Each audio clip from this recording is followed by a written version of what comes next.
بسم اللہ الرحمن الرحیم عن النبی صلی اللہ علیہ وآلہ وسلم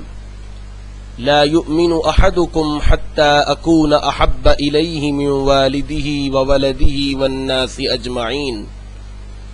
نبی کریم صلی اللہ علیہ وسلم نے ارشاد فرمایا، تم میں سے کوئی شخص اس وقت تک کامل مومن نہیں ہو سکتا جب تک کہ میں اسے اس کے ماں باپ، اس کی اولاد اور تمام لوگوں سے زیادہ محبوب نہ ہو جاؤں۔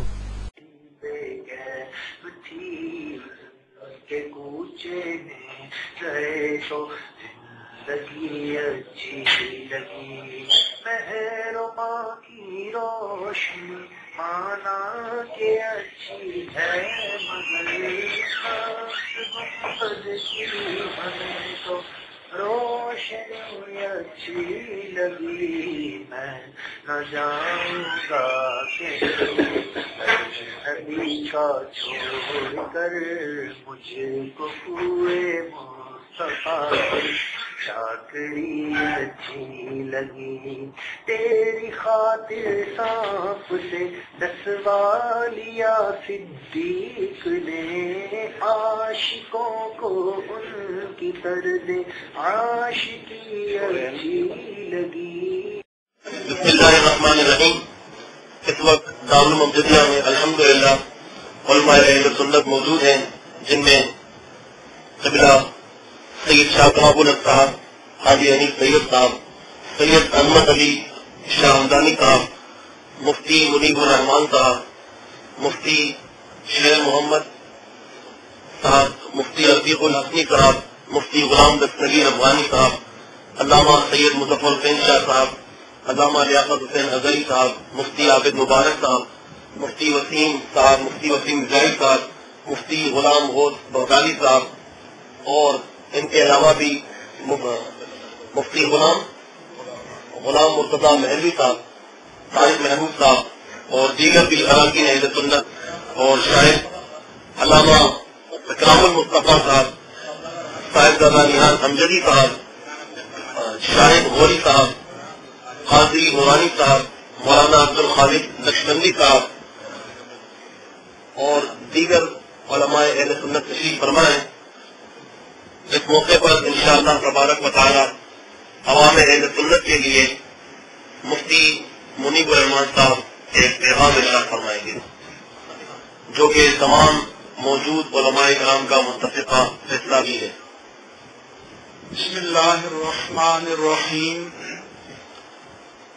ہمارے علم میں یہ بات لائی گئی ہے کہ پروفیسر ڈاکٹر طاہر القادری صاحب نے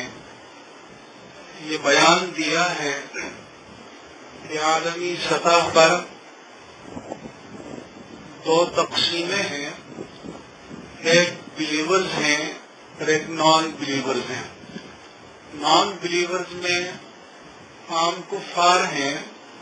اور بلیورز میں یہود و نصارہ یعنی اہل کتاب اور مسلمان شامل ہیں۔ میرے نزدیک یہ موقف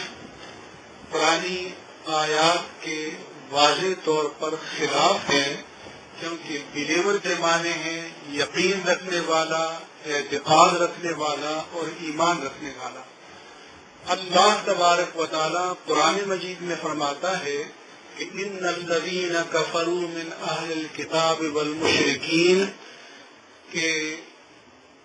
جنہوں نے کفر کیا اہل کتاب اور مشرکین میں سے، اللہ جل شانہ عز و جل فرماتا ہے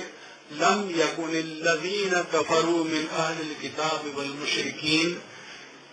سورہ البینہ کی ان دونوں آیات مبارکہ میں اور قرآن مجید میں دیگر مقامات پر مثلا فرمایا وقال الذین کفروا ان اللہ ثالث ثلاثہ، کافروں نے یہ کہا کہ اللہ تین میں سے تیسرا ہے۔ تو قرآن مجید صراحت کے ساتھ، وضاحت کے ساتھ، قطعیت کے ساتھ یہود و نصارہ یعنی اہل کتاب کو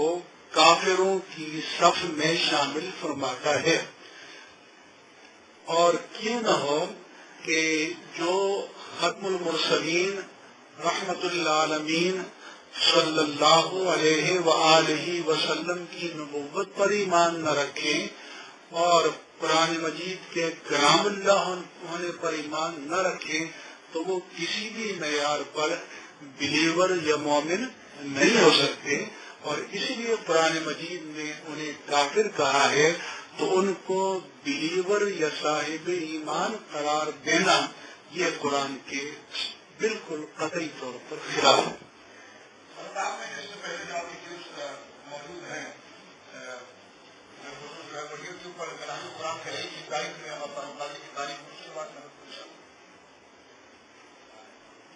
جب پروفیسر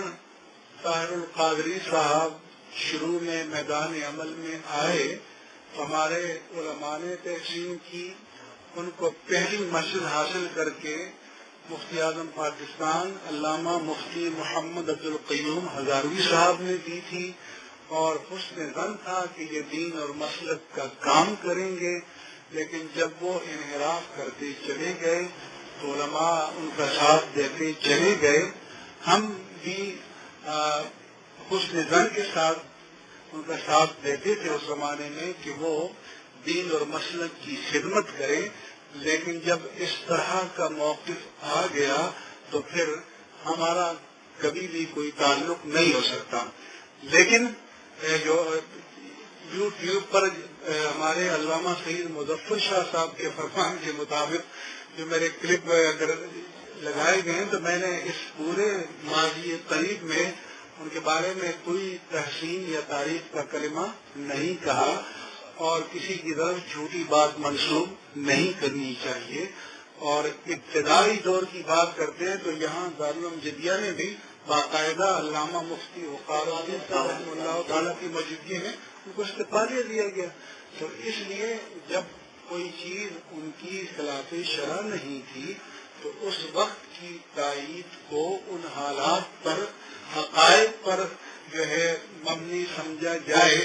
لیکن جب اس کے برعکس کوئی چیز آ جائے تو اس تائید سے کوئی فائدہ نہیں اٹھایا جا سکتا۔ انہوں نے جو ممتاز قادری کے حوالے سے ابھی یہ بات کہی ہے اور کہا ہے کہ وہ قتل کا مستحق ہے، موت کا مستحق ہے، تو اس کے بارے میں آپ کیا کہنا؟ میرے خیال میں تو یہ بہت بد نصیبی کی بات ہے، اور ممتاز قادری کی جو سب پوزیشن ہے اس کی حمایت میں نہ صرف اہل سنت و جماعت بلکہ ماضی میں اس پاکستان میں موجود جتنے دینی مصالح یا مکاتب فکر ہیں وہ ہڑتال کر چکے ہیں، ریلیاں نکال چکے ہیں، اور کل بھی لاہور میں تمام مکاتب فکر کا ایک اجتماع ممتاز قادری کی حمایت میں ہو رہا ہے۔ تو اس کا مطلب یہ ہے کہ جو ممتاز قادری کے خلاف بات کرے گا تو اس کا تو پھر ان تمام مسالے کو مکاتب فکر